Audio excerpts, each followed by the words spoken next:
முக்கியமான நேரத்தில் முக்கியமான முடிவை விரைவாக எடுக்க வேண்டும் என்பதை இந்த குட்டி கதையில் காணலாம். ஒரு நாள் ஒரு சிறுத்தை பசியுடன் உணவை தேடியது. அப்போது ஒரு கருப்பு மானையும் புள்ளி மானையும் கண்டது. அவை இரண்டும் மலையடிவாரத்தில் மேய்ந்து கொண்டிருந்தன. சிறுத்தை மிகுந்த எச்சரிக்கையுடன் மலையடிவாரத்தருகே சென்றது. ஆனால் எதனை தாக்குவது என அது முடிவு செய்யவில்லை. அதே நேரத்தில் சிறுத்தையை பார்த்த மான்கள் இரண்டும் வேகமாக ஓடின.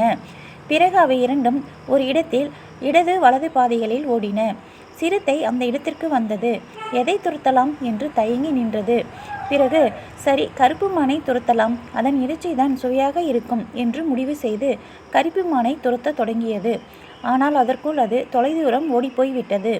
உடனே சிறுத்தை, அது வேகமாக ஓடக்கூடிய மான், அதை பிடிக்க முடியாது, பசி வேறு அதிகமாகிவிட்டது, சரி புள்ளிமானை பிடிக்கலாம் என்று தீர்மானித்து மற்ற பாதையில் ஓடியது. ஆனால் புள்ளிமான் எப்போதோ பஞ்சாய் பறந்துவிட்டிருந்தது. முக்கியமான நேரத்தில் முக்கியமான முடிவை விரைவாக எடுக்க வேண்டும்.